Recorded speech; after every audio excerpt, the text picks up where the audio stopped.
Story 1, Betrayal. You never realize how truly traumatic that is until it happens to you. But it takes away a part of you that you cannot regain. Story 2, Receiving a notice to quit from your landlord, especially in the current market, made me physically ill with stress.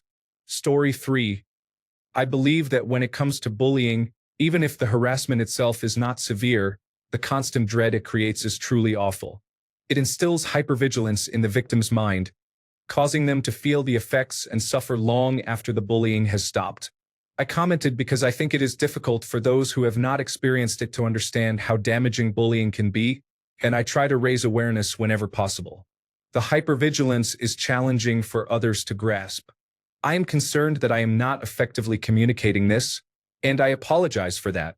Story 4, Overprotective upbringings can lead many children to develop deeply rooted self-limiting beliefs that impact their careers and lives. Story 5, When parents are present, they provide shelter and food. They are functional and seem okay, but they are not truly invested in their child. It results in growing up in complete emotional isolation. Story 6, Almost half of all homeless men studied by researchers from St. Michael's Hospital and the University of Toronto have suffered at least one traumatic brain injury in their lifetime, and 87% of those injuries occurred before the men lost their homes. Yes, there is a connection that people living a difficult life, such as those with substance use issues, are more likely to have a traumatic brain injury. Additionally, having a traumatic brain injury increases the likelihood that someone will start drinking or using drugs. Basically, any type of head injury increases the risk of many adverse outcomes, often leading to even more negative consequences. Story 7, Parents who doubt or deny their child's emotional experiences create a narrative that fosters feelings of mistrust and dishonesty, even regarding their own reality. Story 8, An infestation of any kind in your home can be distressing. A few years ago, we experienced a bird mite infestation that nearly ruined our lives and relationships, both emotionally and financially. It was a nightmarish experience. Story 9, Heartbreak. Some people believe it isn't a big deal, and maybe in some cases it isn't. However, when you put your faith and trust in someone and they become cold and indifferent, it can devastate you. Story 10, Losing a best friend hurts just as much as losing a romantic partner. It feels even worse when you can't connect with another friend in the same way. On social media, it seems like everyone has a bestie, which can serve as constant reminders of your loss. Story 11, I think people do not realize how powerful their words and actions are. You may think it is fine to be rude and angry, but that behavior may affect someone for a long time. I remember being made fun of for dancing in 8th grade by a boy, and a group of kids laughed at me. I still struggle with that experience. Story 12, Being a first responder involves witnessing distressing situations that most people never encounter. Story 13, Medical gaslighting. I spent 15 years waiting for someone to understand my neurological issues, and I can't count the number of specialists and general doctors who tried to dismiss my symptoms as being all in my head. As it turns out, I needed double neurosurgery, with both procedures performed simultaneously. It was brutal, and I experienced significant problems. Medical trauma and post-traumatic stress disorder are very common in individuals with chronic illnesses. Story 14, Being a victim of childhood and teenage bullying can have lasting mental effects into adulthood. People discuss the serious consequences of child abuse by parents and domestic violence and how these issues negatively impact mental health later in life. However, bullying, which is also a form of abuse, is often overlooked or trivialized, despite evidence showing it can lead to severe mental health issues for its victims. Some children have tragically taken their own lives because the mental effects of bullying are so severe. I never hear anyone say it builds character to children who are abused by their parents or to women abused by their husbands. Yet we often tell kids and teenagers who are bullied this phrase. It implies that their pain is less significant or somehow justifiable and beneficial for them. There have been instances where bullies have actually murdered their victims, raising the question of how anyone can claim that it builds character. Story 15, Lockdown drills in schools, while referred to as drills, bring constant uncertainties. The exercises with fake intruders attempting to enter the room are the most distressing. Am I truly expected to risk my life for the children? Story 16. Being an outcast socially can be difficult. I read somewhere that the brain registers it as physical pain, but don't quote me on that. Story 17. Realizing that your blood relatives are simply individuals with similar genes can be a revelation. They do not automatically constitute a family, and they can sometimes be more cruel than strangers, as they know how to hurt you. Story 18. Juvenile detention. If you talk to any career criminal in Florida, their downward spiral usually starts with, or at least involves, a stay at juvenile camp. Kids are put in an environment where authority figures are physically and sexually abusive. They are introduced to prison gang politics and taught to respond to the slightest disrespect with extreme violence to avoid being victimized. To say they tend to come out with further issues would be an understatement. Many juvenile facilities function as trauma factories, warehousing children who often have experienced trauma in the first place, until they turn 21 and are sent to adult prison or released back into the general public. Story 19. A simple car accident. Everyone I know who has been involved in one or has been even slightly hurt experiences post-traumatic stress disorder while driving to this day. Story 20. Reading the news and using social media that heavily relies on sharing information and negative opinions can be damaging to our psyches. We are not meant to be under constant bombardment of mostly negative information. My therapist believes that taking a few weeks or even months off from being online would greatly improve the mental health of most of her patients. I listen to her advice and now often take media breaks. Sometimes I disappear for a weekend. Other times I take longer breaks. The effect on my mental health is almost immediate and very noticeable. Story 21. Childhood is an incredibly vulnerable time in life. Much of what happens is out of your control and impacts the type of person you become and how well you cope with your teenage years and transition to adulthood. I try not to blame my parents, but sometimes I feel as if I have been set up to fail. Story 22. Miscarriage is more common than many realize, affecting 1 in 4 pregnancies. The emotional roller coaster, hormonal changes, and heavy bleeding are just the beginning. This is especially true for early miscarriages, which can become increasingly difficult as time goes on. A pregnancy is considered a miscarriage, rather than a stillbirth, until 19 weeks. When we went for our 12-week ultrasound, we learned there was no heartbeat, and the fetus had been gone for 6 weeks based on its size. I had to choose between waiting a week for a procedure or taking medication. I chose the medication, but nothing can prepare you to experience your water breaking and to pass the placenta at home in pieces over several days. Afterward, I felt mentally at my lowest for months, battling depression and definitely experiencing symptoms of post-traumatic stress during the first half of my subsequent viable pregnancies. Story 23. Having a chronic or life-altering medical issue has drastically affected my family. Before the pandemic, we were a 2-income household, capable of living a modest, lower-middle-class life. We were actively involved in our community, able to support our children, and had a small savings. Now, my chronic health conditions have devastated us. Because I require so much care, my husband struggles to find consistent employment, and we live far below the poverty line. Once we realized the severity of my condition, we cashed out our retirement savings and purchased land and a mobile home while prepaying our cars, land, and home insurance. We survive on around $500 a month, along with about $1,000 in food assistance, and I receive Medicaid, which has consistently denied most of my medical bills for the past 3 months. Because I was a stay-at-home mom for most of my life, I am not eligible to apply for Social Security disability benefits. In today's political environment, I feel deemed unnecessary at 42 years old. I feel like I'm burdening my husband and our 3 children who are at home. This has become one of the heaviest burdens of my life. Story 24. Growing up in a household where your parents do not love one another and fight constantly shapes how you seek out romantic relationships in the future. As the fighting and toxicity seem normal to you, affection and kindness will feel foreign.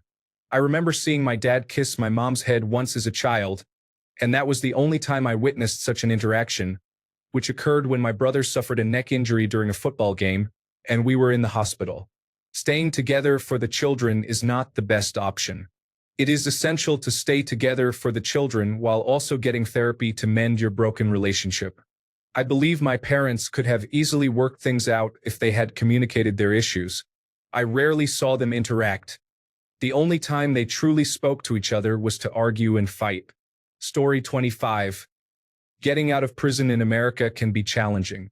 For those who do not intend for it to be a revolving door, the transition can be overwhelming. You must confront everything you missed and see the changes that have occurred in the lives of those you care about as you piece your life back together over the following years. Story 26. Jokingly mocking people can be fun with close friends occasionally. However, I have a friend from whom I am distancing myself because they consistently tear me down during our conversations. They even speak negatively about me to others. I have experienced this before and cannot go through it again. Story 27. 1. Parents who treat their children like they are a nuisance and ignore, avoid, or neglect them should not have children if they do not want to be good parents. Childhood sexual abuse and assault often result from the quality of parenting described above. Witnessing America elect a rapist into office. Story 28. Being in a toxic workplace can be challenging. I would be reprimanded for minor issues and received attitude for asking simple questions or seeking confirmation. I was even made to appear as though I had made a mistake when, in reality, I found evidence indicating otherwise. I showed them this, but all I received was a shrug. That was 4 years ago. To this day, at any workplace, being called to the office for anything makes me feel nervous. It has improved over time, but there is still a lingering worry that sometimes grips me. Story 29. Losing a parent at a young age is often dismissed by others as if it is nothing or as if everything will be okay with time. I lost my mother when I was 21 years old, and I still struggle with feelings of depression. I feel numb and have not been truly happy since then. My sister shares the same feelings. We watch our lives pass us by, but we are not taking action. We are simply observing. Story 30. Growing up in the ghetto can be traumatizing, although you might not realize it at the time. It shapes your thoughts as you get older. For example, many people cannot relate to me and perceive me as either rude or tough. If you examine my comment history, you'll notice that I come across as a bit blunt or abrasive. However, growing up, you had to be authentic. It was a matter of survival. There are no emotions influencing my opinions. Rather, I approach situations with objectivity. Story 31.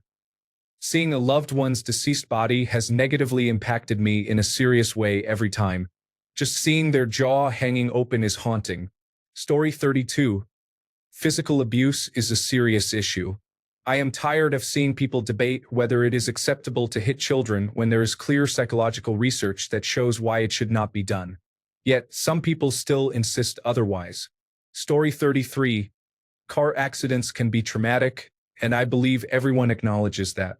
I envision a potential wreck every time I get in the car, constantly picturing myself in a life-threatening scenario and not returning to my family. When I listen to certain songs, I wonder, is this the song that will be playing when someone finds me in the car? I despise the anxiety. Story 34. Living around and having relationships with alcoholics is challenging. Alcohol can be extremely destructive. It is a significant issue that affects many lives. Story 35. Proximity to other people's trauma. My younger sibling experienced a series of life-altering events last spring that culminated in deep depression and suicidal thoughts. Thankfully, we were able to get them the help they needed, and they spent over 10 days in a psychiatric hospital, followed by a few weeks of outpatient treatment. There was only so much I could do from a distance, but I was going to work every day not knowing if my only sibling was even alive. Things aren't as immediately dire now, but quite frankly, my sibling is still having an incredibly difficult time. We are approaching the 1-year anniversary of when everything escalated, and I can feel the anticipation building inside me. It will probably be years, if ever, before I feel like I can relax around them. Story 36. Being autistic, pretty much every autistic person meets the criteria for complex post-traumatic stress disorder. Every stereotypical behavior is due to distress. Story 37. Getting your period for the first time in middle school was challenging. I bled through my white shorts during gym class, and the boys wouldn't stop laughing. 20 years later, I still check my clothes obsessively before leaving the house. Story 38. Being a transgender person is more traumatic than many realize. It seems like people think we are having fun and want to go through this, but for the most part, we are not. I have received death threats and been interrogated about my genitalia by strangers. Even when people are kind, if you do not pass as the gender you are transitioning to, you are always perceived through the lens of the most painful part of your past. Even now, years into my medical transition, I do not always pass. Every time I hear she, my stomach drops, and I can feel every bad memory as if it is happening to me again. Story 39. Watching my dog die and still hearing the sounds of him from that tragedy is distressing. I feel sick all over again now that I have written it. Story 40. Forgetting or moving on from your trauma can be challenging when you suddenly find yourself in situations that remind you of it or require you to explain it. Story 41. Also, being accused of things you did not do and experiencing controlling behavior was challenging. I grew up with an incredibly suspicious mother, and I genuinely did not engage in any behavior because I was terrified of her. When I was around 8, she would express that she felt I was hiding something from her. If I insisted I was not hiding anything, she would not believe me and would try to get me to admit to something, saying that the truth would always come to light. Often, I had no idea what she was referring to or hinting at. She would check the trash cans to see what I was throwing away and go through my room, removing items and denying it. One time, I went from my room to the bathroom naked, and she accused me of engaging in inappropriate behavior on a video chat in my room when I was about 15. It was bewildering to be in such a position, knowing there was nothing I could do or say to prove I had not done anything wrong. This was one of the most anxiety-inducing situations for me, especially as a young child, with a parent who was extremely volatile both physically and emotionally, and who could escalate to abusive behavior without warning. Story 42.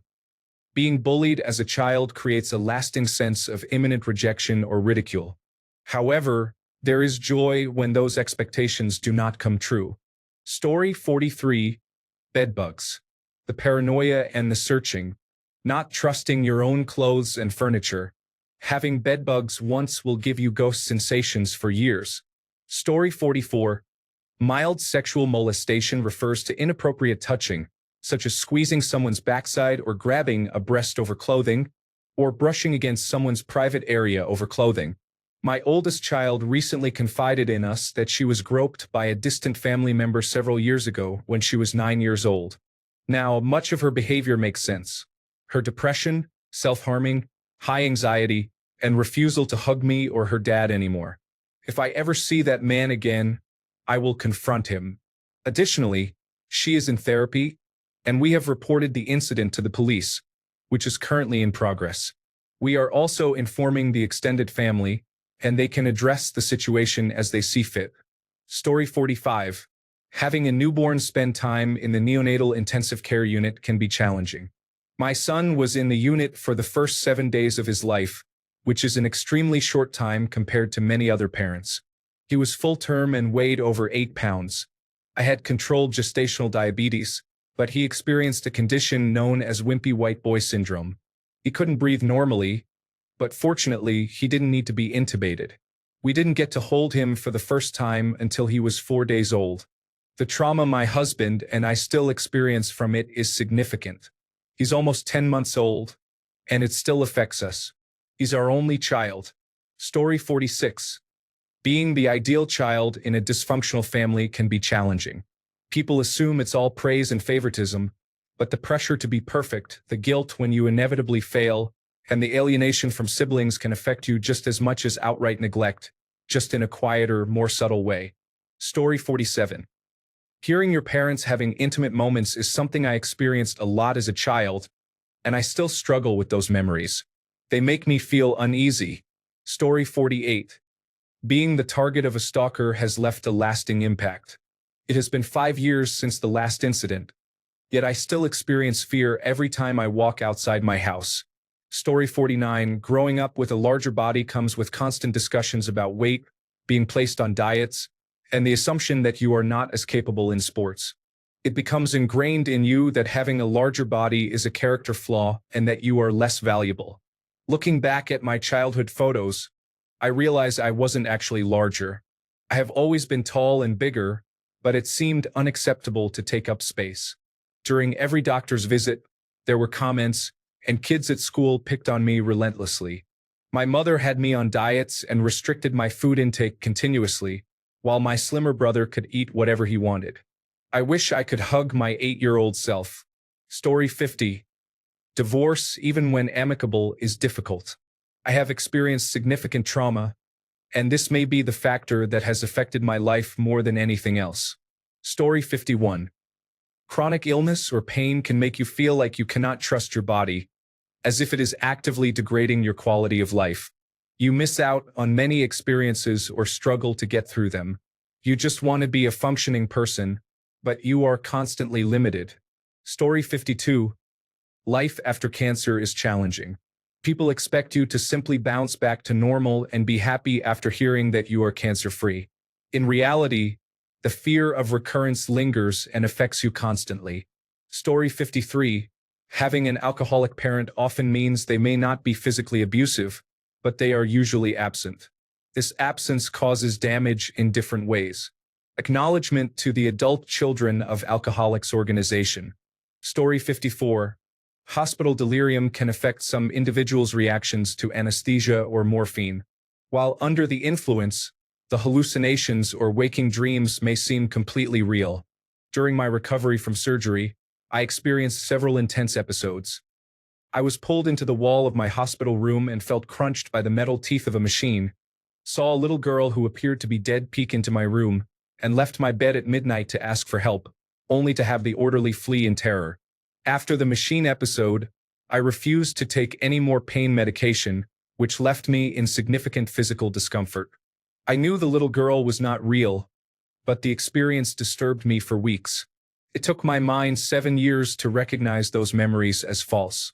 I can only speculate on how this has influenced my trust in medical staff over the years, as I held a subconscious belief that one of them had abandoned me during a vulnerable moment. When I see videos of people coming home from the dentist, acting confused and crying about their heads feeling different, I feel a sense of cringe. Story 55. Abuse in relationships. Many think that once it is over, they will feel relief and happiness. However, guilt and sadness arise, and it feels like there is no end to it. Story 56. Figuring out I have a learning disability as an adult has been challenging. I was diagnosed with dyscalculia last year. Growing up, I often felt inadequate. My stepfather would yell instructions at me while I struggled with my math homework until I was in tears. There were nights when I would fall asleep at the table with my assignments in front of me, having not gotten any rest while trying to complete my math work. I even had to attend summer school specifically for math. Just thinking about any type of spatial reasoning, fractions, decimals, time estimation, or percentages increases my heart rate. Discovering my condition as an adult left me frustrated that my parents didn't advocate for me the way they should have. It was clear that there was more to it than simply, "She's just not good at math." Story 57.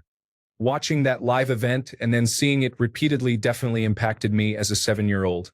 I remember asking my dad why people were jumping out of the windows, and he said, "Because it's faster." My naive self responded, "A faster way to get down? No, a faster way to die."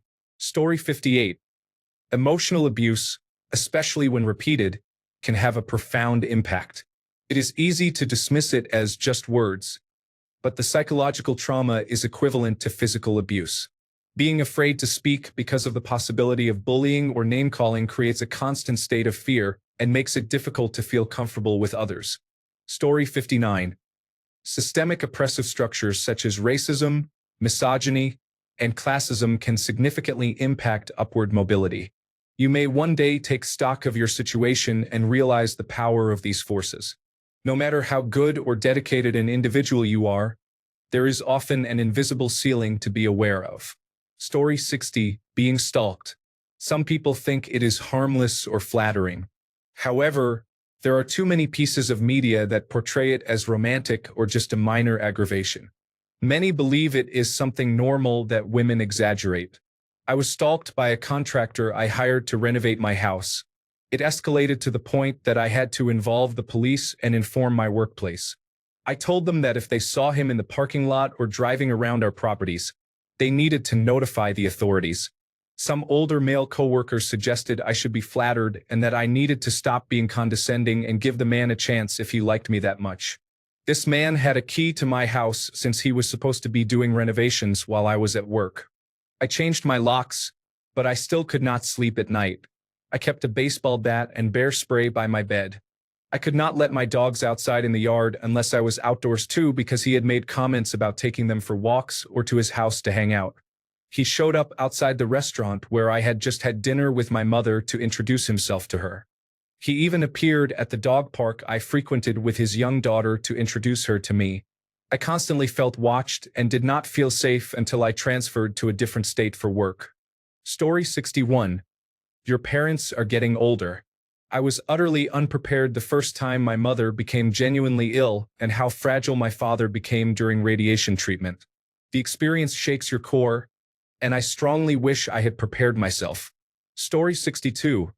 Childhood poverty, especially food insecurity, still affects my family's grocery shopping to this day. I do not sleep well unless there is a sufficient amount of food in the house. Story 63. Having a job where you feel drained and unappreciated takes much more from you than you realize. I have vivid nightmares about a job I used to hold, where the days were so bad I would have breakdowns in the bathroom every night. Adult bullies. It's surprising how many people do not mature at all.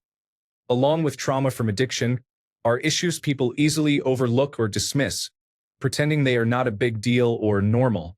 Story 64. Cardiopulmonary resuscitation is especially important for elderly individuals.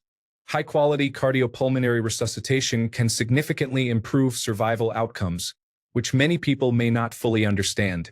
Story 65. Forced affection. My mom would always insist on hugs and demand that I tell her I loved her. It affected me more than I think I realize. I crave physical affection, even just casual contact with another person, but the thought of doing it makes me deeply uncomfortable. Story 66. Dealing with a perpetually dishonest person can be very challenging. Whether the deception involves outright lies or lies by omission, it can significantly affect your mental well-being. Story 67. Some say you lose the children in the divorce, but you also lose many friends. No matter how good those friends are, no matter the investment you put into those relationships, they are gone forever, like strangers now. It still hurts years later. Story 68. Moving cities every 2 years as a child destroyed me each time. You lose your house, your friends, and more. Story 69. Any form of natural disaster or event that displaces you from your home forces you to leave and start rebuilding. My apartment flooded during the Texas winter storm several years ago, and I had to panic and leave with only the essentials and my dog. Discussing this in therapy, it became clear that the stress from that event caused some trauma. My husband was affected by Hurricane Michael years ago, which destroyed his home, and he also struggles with the anxiety of bad weather and projected major storms. Story 70. Being robbed, mugged, or burglarized has profound effects on a person. You often see high-minded online comments about "it's just things, let them have it" in stories, videos, or posts about robberies, especially when the victim defends themselves in a way that harms the perpetrator. Being a victim in such situations has long-lasting effects on self-confidence, self-worth, feelings of victimization, powerlessness, post-traumatic stress disorder, and paranoia. The reality is that the issue is not as simple as, "I want your belongings, give them to me." Being assaulted in this manner does not conclude with merely replacing what was lost and moving on. However, online discussions about these situations often adopt a consumer's perspective, implying it's just a thing, just buy a new one, which is both misguided and offensive. It often gets twisted to suggest that the criminal who desires something enough to take it by force holds more validity than the person who owns it and may have a personal connection to it. Story 71. I had an ectopic pregnancy that resulted in a hysterectomy. It was in my cesarean scar, and once I started bleeding, there wasn't much else we could do. It's been a few years, so things are somewhat better now, but it was really tough in the beginning. The people around me were sympathetic for a time but quickly moved on, and my husband and I were left to deal with the emotional fallout on our own. Story 72. Non-stop bullying. The only safe place I had was staying in the house because other kids found it funny to make me upset. Story 73. The death of a pet, especially one that was part of your life for over 10 years, creates a deep hurt in your heart that surfaces more often than you might expect. Story 74.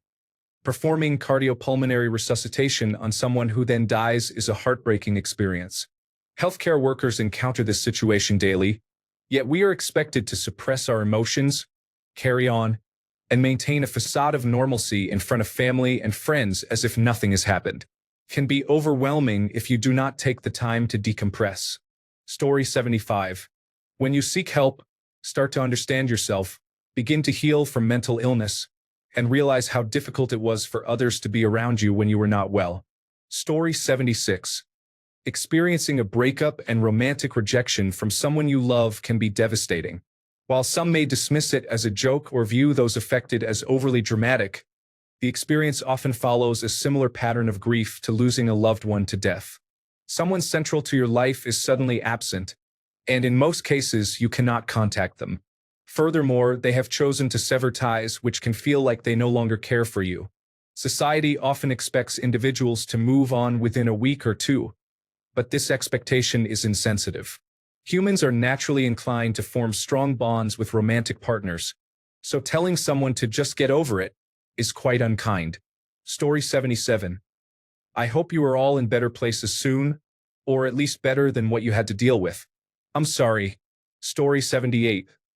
Getting spoiled as a child and having parents who protect you from the reality of this world is exactly what is happening now, and it is clearly not working well. Story 79. Losing an unborn child as a man can be a challenging experience. No one around asks about your feelings. You are expected to be strong and supportive for your partner, but there is no one to support you. Story 80. Poverty is not just the obvious kind. It also includes the uncertainty of how to come up with the money for essential needs. Story 81. Childbirth. I work in healthcare, so I knew what to expect. However, many women have maintained good health throughout their lives with minimal interaction with doctors and have never had to stay in a hospital. They often become very attached to their birth plans, so when things go wrong, it can be frightening and a completely unfamiliar experience for them. Story 82. Losing your job was the worst day of my life, and it's not even close. Took me 2 years to find another position, and I had to move back in with my parents. I accepted a substantial pay cut just to return to the workforce. Story 83. Being verbally assaulted while working in customer service and not being allowed to speak up for yourself due to fear of unemployment. Story 84. Watching someone die, even when it is expected under medical care, can be a lengthy process. Those final breaths can take hours, and it is not peaceful like it is portrayed in movies. Story 85. Watching a loved one die of cancer is a heartbreaking experience. You can imagine what it might be like, but witnessing it firsthand is far more difficult. Story 86. True disappointment can be fully unabashed.